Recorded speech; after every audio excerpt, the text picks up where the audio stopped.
أشهد أن محمد رسول الله.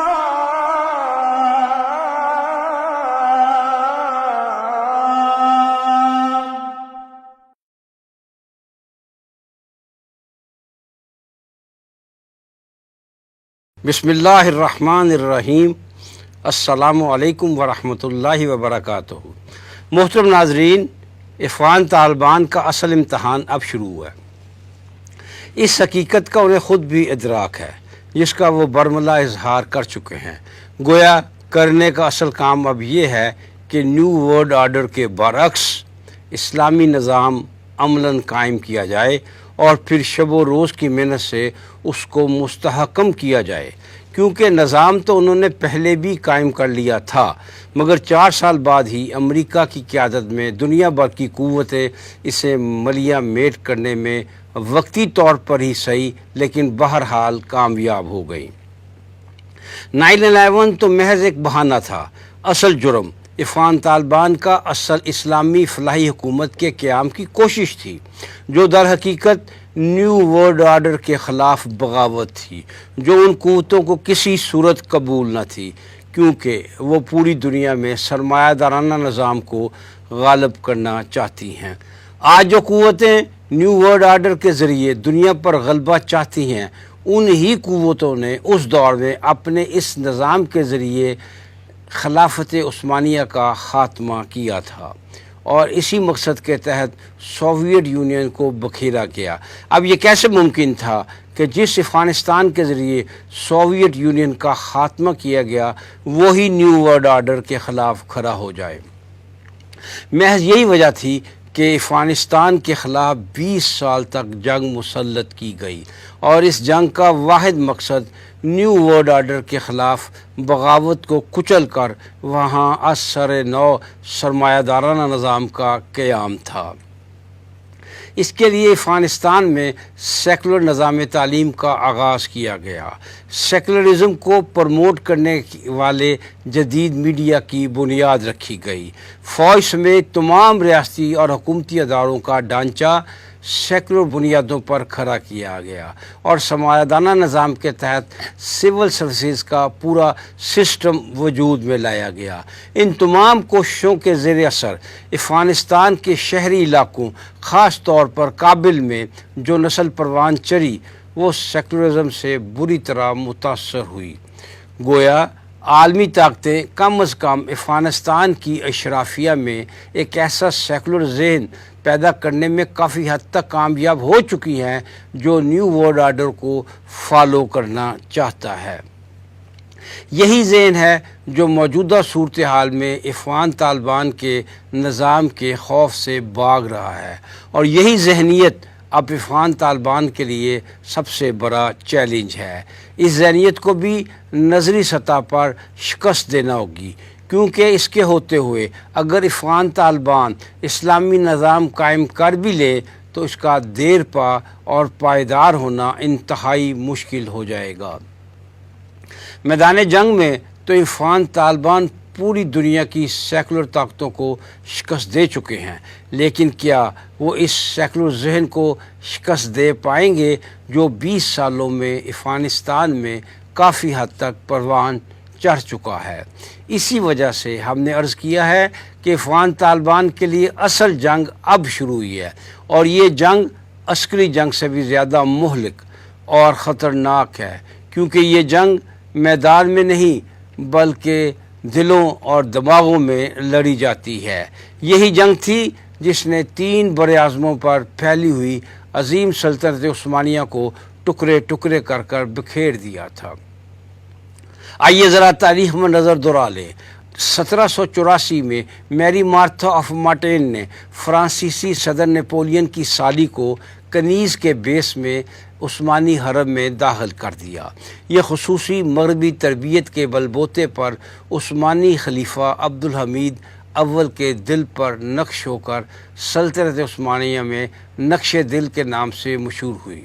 28 جولائی 1808 کو اس کا بیٹا محمود دوم سلطان عثمانیہ کا خلیفہ بن گیا اور وہی میری مارتھا آف مارٹینک اور نپولین کی سالی اب مسلمانوں کے بادشاہ کی بااثر فرانسیسی ماں تھی، جو اسی حیثیت سے اگلے 29 برس تک زندہ رہی اور ان 29 سالوں میں اسلامی خلافت عثمانیہ کے پورے ڈھانچہ کو سیکولر نظام میں تبدیل کر دیا۔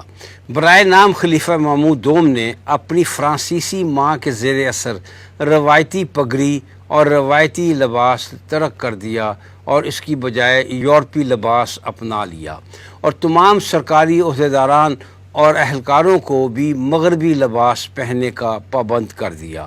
اس نے ہیلمٹ وان مونٹی کو اپنی فوج کا جنرل مقرر کر کے ساتھ ساتھ فرانسیسی اور جرمن انسٹرکٹرز کی ایک بہت بڑی تعداد کی خدمات حاصل کی۔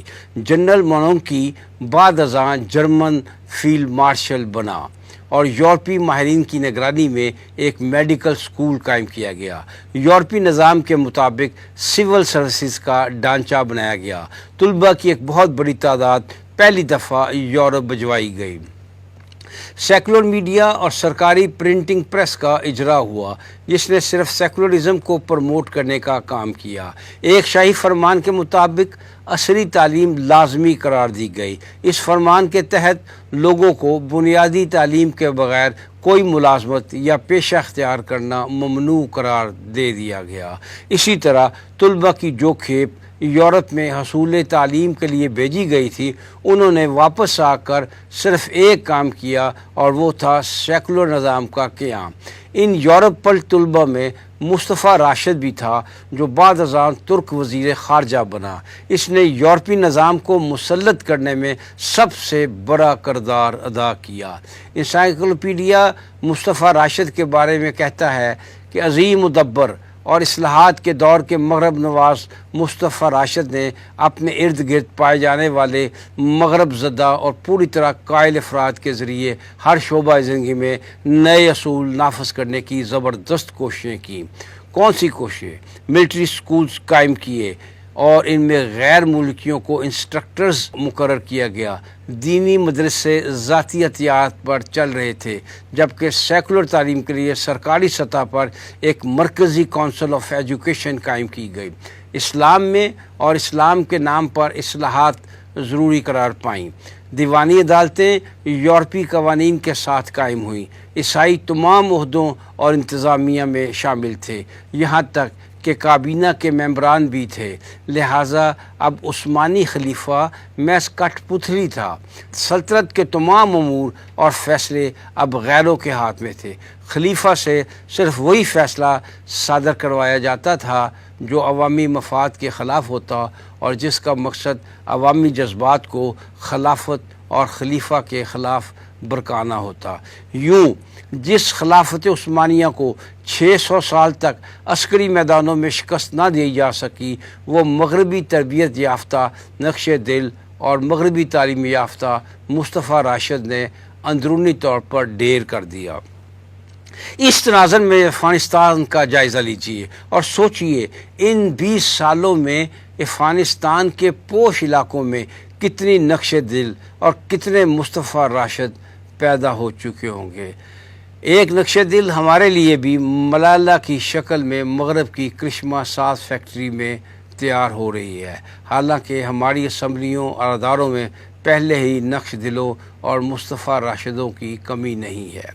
عالمی طاقتوں نے 20 سال کی طویل جنگ سے یہی تو حاصل کیا ہے، اور یہی ذہن افغانستان میں طاغوتی طاقتوں کی واحد امید ہے۔